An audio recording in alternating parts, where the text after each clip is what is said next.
আমার কাছে খুবই অন্য অন্য মসজিদগুলো থেকে এটার কারুকাজটা আরও বেশি ভালো লেগেছে। এই যে দেখুন, এই হলো মাঝের পিলারটি, এখন এই অবস্থার মধ্যে আছে, মসজিদের ছাদ নেই। এই হলো পুরো মসজিদটি। আমরা এখন যে মসজিদটিতে যাচ্ছি এটি অনেক পুরনো এবং ঐতিহাসিক একটি মসজিদ। এটি চাঁপাইনবাবগঞ্জ জেলার সীমান্ত ঘেঁষে অবস্থিত। রাস্তা থেকে একটু মেঠো পথে হেঁটে কিছুটা ভেতরে মসজিদটি অবস্থিত। দর্শক, এই যে আরেকটি প্রাচীন মসজিদ, যেটা অনেকটাই এখন নাই বললেই চলে।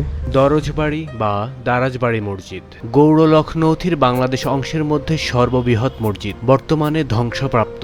এটি ছোট সোনা কোতোয়ালি দরওয়াজা রোডের পশ্চিমে মধ্যযুগীয় শহরের দরজবাড়ি এলাকায় অবস্থিত, যা বর্তমানে ভারতীয় সীমান্তের নিকটবর্তী একটি পতিত এলাকা। দরজবাড়ি নামটি দরজবাড়ি বা বিদ্যাপীঠ শব্দ থেকে উদ্ভূত, যা একটি মাদ্রাসাকে নির্দেশ করে। মসজিদের পূর্ব দিকে একটি মাদ্রাসা আছে, যা একটি বড় জলাধার ধারা মসজিদ থেকে বিচ্ছিন্ন। মসজিদ, মাদ্রাসা ও জলাধার এসব মিলিয়ে একটি মুসলিম শিক্ষা কমপ্লেক্সের রূপ দেওয়া হয়েছে এই মসজিদ ও পাশে থাকা 40 বাড়ি মাদ্রাসাকে। প্রাচীন আরেকটি মসজিদ, যা এখন আর ব্যবহার হচ্ছে না।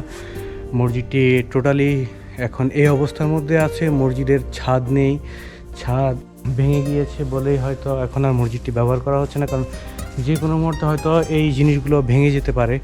এটাই সেই মসজিদ। এই মসজিদের যেখানে বিভিন্ন জিনিস রাখা হতো, এটা হলো সেই বিভিন্ন জিনিসগুলো রাখার জায়গা। আপনারা দেখতে পাচ্ছেন যে কত সুন্দরভাবে তারা তখনকার এই মসজিদগুলো করেছেন।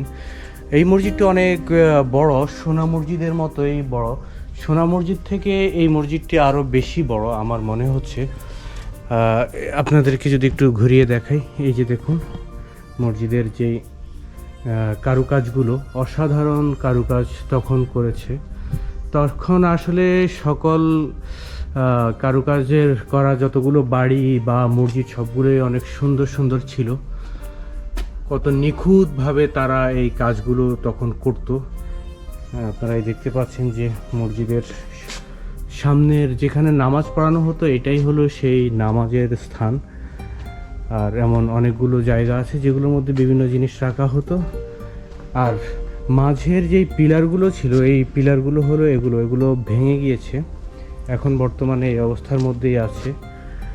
অনেক পুরনো একটি মসজিদ, মাশাআল্লাহ। বাট এখন আর এখানে নামাজ হয় না, নামাজের স্থান এখন আর এখানে নেই। এখানে ভেঙে যাওয়ার কারণে এই জায়গাটার মধ্যে এখন আর নামাজ হচ্ছে না। আপনাদেরকে যদি এই পাথরগুলো দেখাই, দেখুন এই পাথরগুলো কত শক্ত পাথর। এই প্রত্যেকটা পাথরই অনেক দামি দামি পাথর, অনেক শক্ত পাথর তখনকার। এখনও পর্যন্ত পাথরগুলোর কিছুই হয়নি, আমরা সেই পাথরগুলো দেখতে পাচ্ছি। কত শক্ত পাথর এই পাথরগুলো। অনেকগুলো পাথর এখানে আছে। এগুলো মাঝের যে পিলারগুলো ছিল, সেই পিলারগুলো এখানে সেটাই দেখা যাচ্ছে। প্রত্যেকটা পাথর এখন এই অবস্থার মধ্যে আছে, যেহেতু ভেঙে পড়ে গিয়েছে তাই এই অবস্থা। আপনারা দেখতে পাচ্ছেন যে পুরো মসজিদ একদম অনেক সুন্দরভাবে দোতলার মতোই ছিল কাজ করা মসজিদ, বিশাল বড় মসজিদ। আমরা এখানেই আছি, আপনাদেরকে দেখাচ্ছি। আর এই যে দেখুন কত ইট দিয়ে, তখনকার ইট এবং কি এক ধরনের মাটি, যেটা সিমেন্টের মতো মাটি বা চুনা মাটি যেটাকে বলা হয়, সেই চুনা মাটি দিয়ে এগুলো তৈরি করা হতো। পাশে আছে বিশাল আম বাগান, বিশাল বড় আম বাগান। আর এই যে দেখুন মসজিদের সেই কাজ। এটা হলো মসজিদের সামনের মানে পশ্চিম পাশটা হলো এটাই। খুব সুন্দর একটি জায়গা, অসাধারণ জায়গা দর্শক। এটাই হলো সেই পশ্চিম পাশের জায়গাটা। আমার কাছে খুবই অন্য অন্য মসজিদগুলো থেকে এটার কারুকাজটা আরও বেশি ভালো লেগেছে। যে কয়টা মসজিদ দেখেছি আজকে, তার মধ্যে এটাই সবচেয়ে সুন্দর কারুকাজ করা। কিন্তু মসজিদটি এখন আর আগের মতো নেই। যাই হোক, বর্তমানে কলকাতার ইন্ডিয়া মিউজিয়ামে সংরক্ষিত এর শিলালিপি অনুযায়ী মসজিদটি 1479 খ্রিস্টাব্দে শামসুদ্দিন আবুল মুজাফফর ইউসুফ শাহ কর্তৃক নির্মিত হয়েছে। এতে 4টি চৌচালা আচ্ছাদন এবং 24টি গম্বুজ ছিল, যা এখন সম্পূর্ণরূপে নিচ্ছিন্ন হয়ে গেছে। এই মসজিদটির অবস্থান চাঁপাইনবাবগঞ্জ জেলার শিবগঞ্জ উপজেলায়, আর এই মসজিদটির আদিনাম ছিল ফিরোজপুর মসজিদ।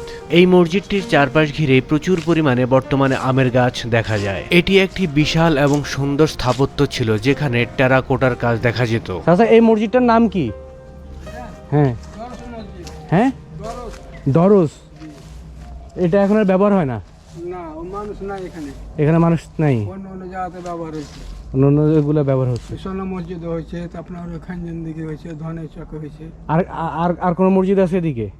হ্যাঁ আছে, ওই যে সোনা মসজিদ দেখলেন না? সোনা মসজিদ দেখলাম, তারপরে ভিতরে আরেকটা মসজিদ আছে, আছে, হ্যাঁ। হ্যাঁ, এটা দেখছি, আর এটা দেখলাম। এই ছাড়া আর কোনো? আর একটা ভিতরে আছে।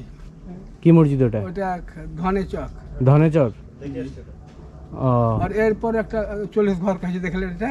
40 ঘরটা দেখি নাই। এই যে এইখান দিয়ে রাস্তা দিয়ে যান, ওইখানেও মসজিদ আছে?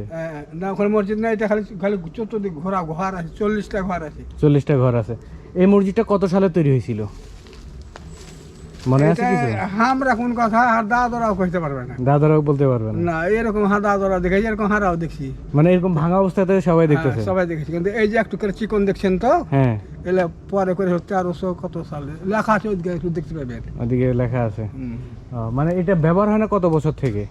অনেক দিন থেকে হয় না।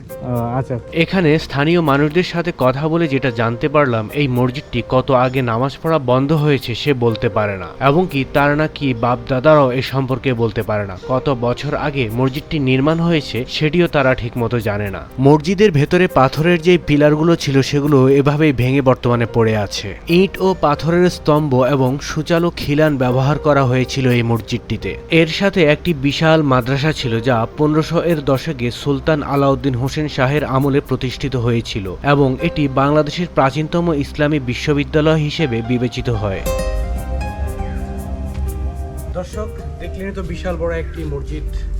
এই মসজিদটিকে দরাজ মসজিদ বলা হয়। এটা এখন আর ব্যবহার হচ্ছে না, কারণ এই এলাকাটার মধ্যে, পুরো যেই এলাকাটা আছে এই এলাকাটার মধ্যে তেমন একটা মানুষ না থাকার কারণে এই মসজিদটি অনেকটাই বিলুপ্তি হয়ে গেছে। যদি এটাকে সরকারিভাবে কোনো সংস্কার করা হতো তাহলে হয়তো এটা এখনও প্রাচীন নিদর্শন হিসেবে টিকে থাকতো, বাট এটাকে কোনো কিছুই করা হয়নি। এটা টোটালটাই ভেঙে গিয়েছে। এখনও পর্যন্ত যেটা আছে এটাকেও যদি মেরামত করে মানুষকে দেখার জন্য একটা সুযোগ বা সুন্দর জায়গা, দর্শনীয় স্থান তৈরি করে নিত, তাহলে এই জায়গাটা আরও সুন্দর, আরও আকর্ষণীয় হতো। পাশাপাশি এখানে যে আম বাগান আছে, এখানে আবার 40 ঘর নামে একটা জায়গা আছে, এই জায়গাগুলোর মধ্যেও মানুষ আসতো। এখানে এলাকার মানুষও উপকৃত হতো, এবং কি দেখতেও জিনিসগুলো সুন্দর লাগতো। তখনকার সময়ে এই এলাকার মধ্যে যতগুলো প্রাচীন মসজিদ হয়েছে তার মধ্যে এটিই হলো সবচাইতে বড় মসজিদ, এবং এটি 3টি স্তরে বিভক্ত, যা আমরা মসজিদের ভেতরে প্রবেশ করেই দেখতে পাচ্ছি। এই মসজিদটি নাকি দীর্ঘদিন মাটি চাপায় পড়েছিল। 70 দশকের প্রথম ভাগে খনন করে এটি উদ্ধার করা হয়। মসজিদটির দীর্ঘকাল আগে পরিত্যক্ত হয়েছিল। বর্তমানে চারপাশে গাছগাছালির ঘের, পরিচর্যার অভাবে এই মসজিদটি বিলীয়মান। এর সংলগ্ন সমসাময়িক আরেকটি স্থাপনা হলো দারাজবাড়ি মাদ্রাসা।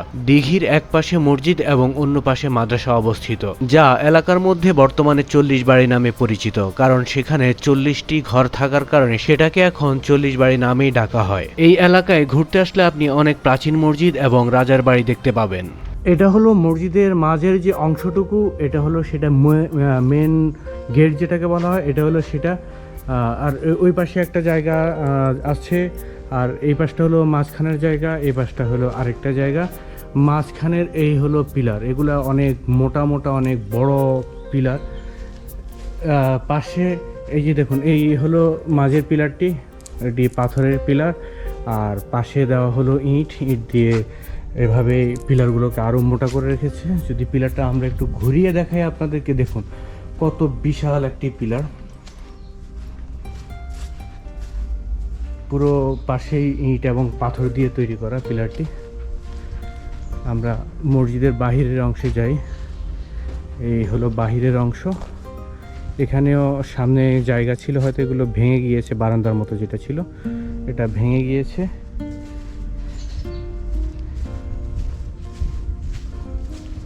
এই হলো পুরো মসজিদটি।